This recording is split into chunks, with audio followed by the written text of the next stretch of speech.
आदरणीय साथियों नमस्कार, आपका स्वागत है, अभिनंदन है अपने चैनल विधि ज्ञान चर्चा में। मैं RS धीमान एडवोकेट। साथियों आज का हमारा टॉपिक, आज का विषय है, आज हम चर्चा करेंगे हैसियत प्रमाण पत्र के संबंध में, यानी कि हैसियत प्रमाण पत्र जारी करने के लिए आवश्यक निर्देश कौन कौन से हैं। तो साथियों जो हमारे चैनल पे हमारे व्यूअर्स नए हैं, अभी तक हमारे चैनल को सब्सक्राइब नहीं किया है, कृपया चैनल को सब्सक्राइब कर ले, वीडियो को शेयर करें, लाइक करें और साथियों कमेंट भी क्या करें। तो आइए साथियों देखते हैं हैसियत प्रमाण पत्र, प्रॉपर्टी वैल्यू सर्टिफिकेट, यानी कि हैसियत प्रमाण पत्र बनाने के लिए आवश्यक दिशा निर्देश। इसमें हम जानेंगे कि हैसियत प्रमाण पत्र बनाने के लिए आवश्यक दिशा निर्देश कौन कौन से हैं। तो अब देखते हैं नंबर 1, हैसियत प्रमाण पत्र आवेदन करने के लिए 100 रुपए फीस निर्धारित की गई है। यानी कि जो हैसियत प्रमाण पत्र जारी होता है उसकी फीस 100 रुपए निर्धारित है। जन सेवा केंद्र आवेदन फीस, यदि कोई व्यक्ति जन सेवा केंद्र से ऑनलाइन आवेदन करता है तो उसकी फीस 120 रुपए है। अब साथियों देखते हैं नंबर 2, चल संपत्ति की दशा में सिर्फ उन्हीं संपत्तियों का मूल्यांकन किया जाएगा जो आवेदनकर्ता के स्वयं नाम पर होंगी। कहने का मतलब है कि हैसियत प्रमाण पत्र चल संपत्ति की दशा में सिर्फ उन्हीं व्यक्तियों का मूल्यांकन किया जाएगा जो आवेदनकर्ता के स्वयं उसके नाम हो। यह नहीं है कि कोई चल संपत्ति है और किसी के पिता के नाम है या किसी की मां के नाम है और वो अपने नाम हैसियत प्रमाण पत्र जारी करा ले, ऐसा नहीं है। यदि उसके नाम है तो उसका हैसियत प्रमाण पत्र जारी होगा। अब साथियों देखते हैं नंबर 3, यदि कोई संयुक्त संपत्ति है तो उस संपत्ति का मूल्यांकन मान्य नहीं किया जाएगा। कहने का मतलब है यदि कोई संयुक्त संपत्ति है, सह खातेदारी की संपत्ति है, हिस्सेदारी की संपत्ति है, तो उस संपत्ति में जो मूल्यांकन होगा, हैसियत प्रमाण पत्र जारी होगा, वो मान्य नहीं किया जाएगा। जैसे कि मान लिया किसी के पिता के नाम संपत्ति है और मां के नाम संपत्ति है और उस व्यक्ति के भी नाम संपत्ति है, तो इसमें तीनों में से किसी के नाम यदि हैसियत प्रमाण पत्र जारी होता है तो वो मान्य नहीं किया जाएगा। कहने का मतलब है यदि कोई संयुक्त संपत्ति है तो उस संपत्ति का मूल्यांकन मान्य नहीं किया जाएगा। और दूसरी बात है बंधक संपत्ति का मूल्यांकन मान्य नहीं होगा। यदि किसी व्यक्ति की संपत्ति है और वो बंधक है, किसी सरकारी या गैर सरकारी संस्था द्वारा उस पर लोन लिया गया है, तो इस प्रकार की संपत्ति का जो मूल्यांकन है, जो हैसियत है, वो मान्य नहीं की जाएगी। नंबर 4 देखते हैं, चल संपत्ति का कुल स्वीकार मूल्य का भार मुक्त अचल संपत्ति के मूल्यांकन के आधे से अधिक नहीं होना चाहिए। कहने का मतलब है जो चल संपत्ति है, जो उसका मूल्य है चल संपत्ति का, वो कोई भार मुक्त अचल संपत्ति है, उसके मूल्यांकन से आधे से अधिक नहीं होना चाहिए। कहने का मतलब है यदि कोई चल संपत्ति स्वीकार मूल्य है तो भार मुक्त चल संपत्ति के मूल्यांकन के आधे से अधिक नहीं होना चाहिए। इस बात को समझ गए होंगे। फिर समझ लीजिए, यदि कोई चल संपत्ति का कुल स्वीकार मूल्य है और भारमुक्त अचल संपत्ति के मूल्यांकन के आधे से अधिक नहीं होना चाहिए। अब देखते हैं नंबर 5, इसके साथ ही किसी प्रकार का शासकीय देय बकाया होने की स्थिति में विभागवार देय धनराशि का विवरण भी प्रस्तुत करना अनिवार्य है। यदि कोई संपत्ति है और उस पर किसी शासकीय देय बकाया है, जैसे कि राजस्व बकाया है, तो इस प्रकार उस विभाग से देय धनराशि का विवरण भी प्रस्तुत करना अनिवार्य होगा।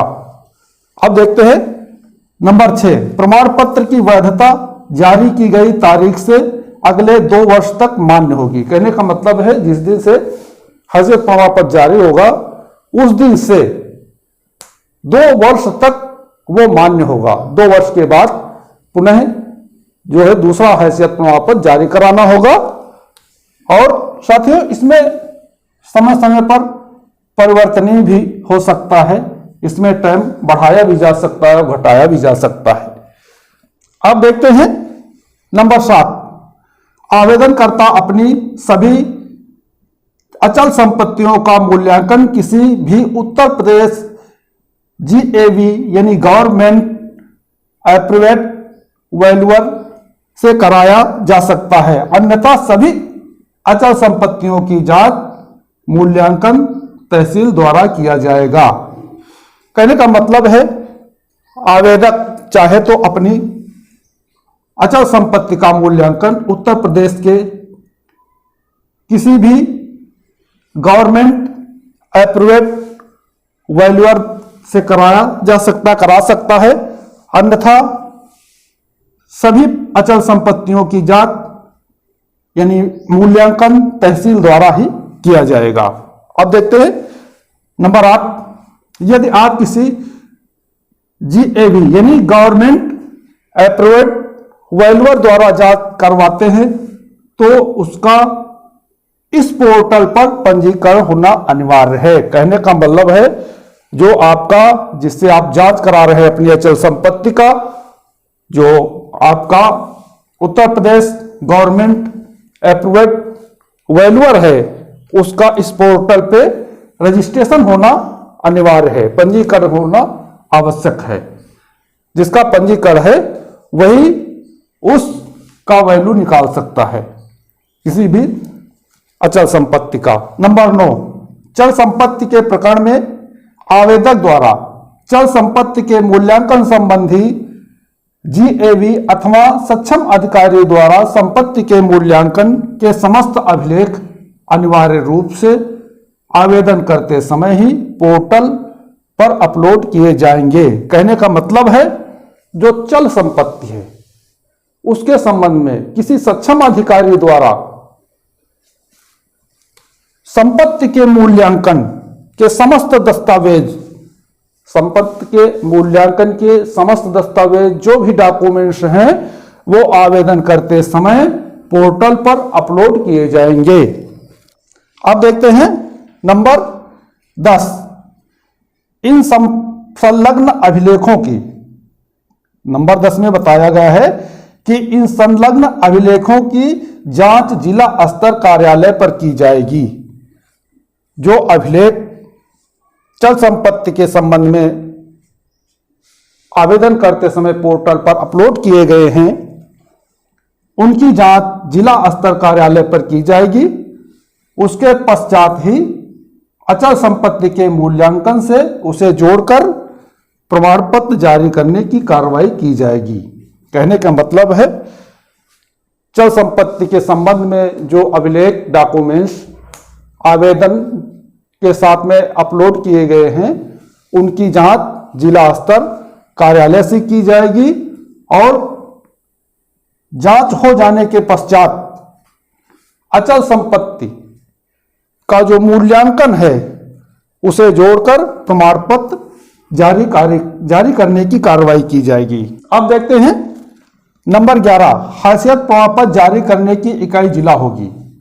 जो हैसियत प्रमाण पत्र जारी किया जाएगा वो उसकी इकाई जिला होगी, यानी कि जिला से जारी होगा और तहसील द्वारा आख्या प्राप्त करके जिला अधिकारी द्वारा जारी किया जाएगा। यदि कोई हैसियत प्रमाण पत्र के लिए आवेदन करता है तो उसकी जांच तहसील द्वारा कराई जाएगी और उसकी आख्या तहसील द्वारा प्राप्त करने के बाद जिला अधिकारी द्वारा हैसियत प्रमाण पत्र जारी किया जाएगा।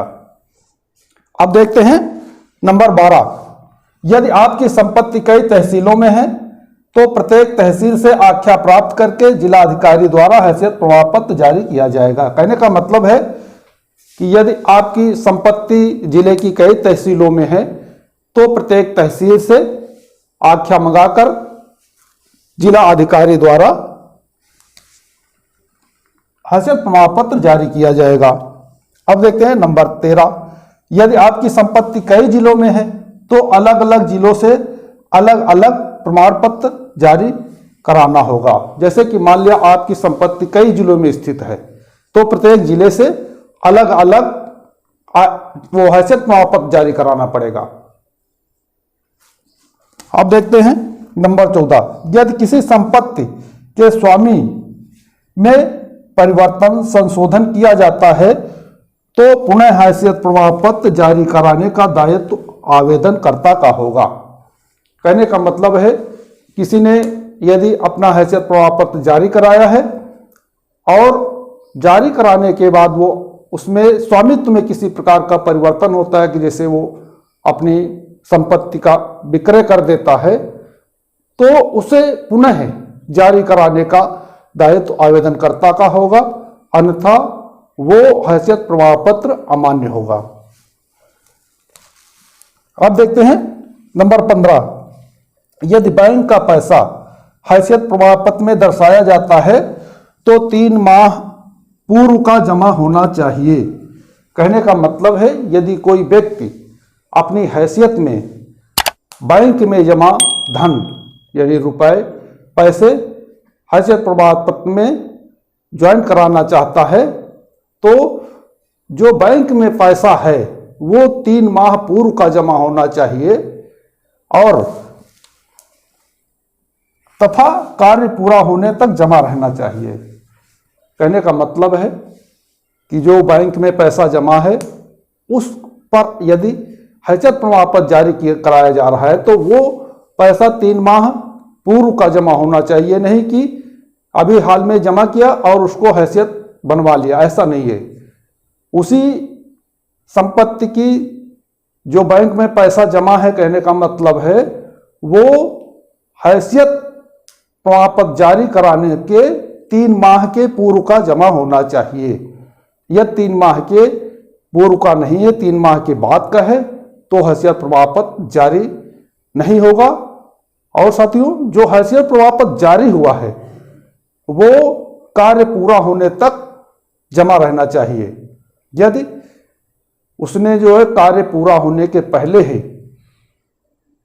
उस पैसे को निकाल लिया है तो जो हैसियत प्रमाण पत्र जारी किया गया है वो शून्य होगा, अर्थात वो पैसा कार्य पूरा होने तक जमा रहना चाहिए।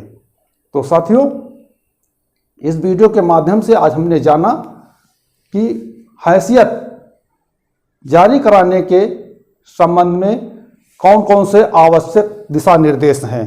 तो साथियों, हमें पूरा विश्वास है कि आप विधिवत तरीके से समझ गए होंगे। तो साथियों, जो हमारे चैनल पे हमारे व्यूअर्स नए हैं, अभी तक हमारे चैनल को सब्सक्राइब नहीं किया है, कृपया चैनल को सब्सक्राइब कर लें। हमारा पुनः निवेदन है, वीडियो को शेयर करें, लाइक करें और साथियों कमेंट भी किया करें। तो साथियों, आज के वीडियो में बस इतना ही। अगले वीडियो तक के लिए नमस्कार।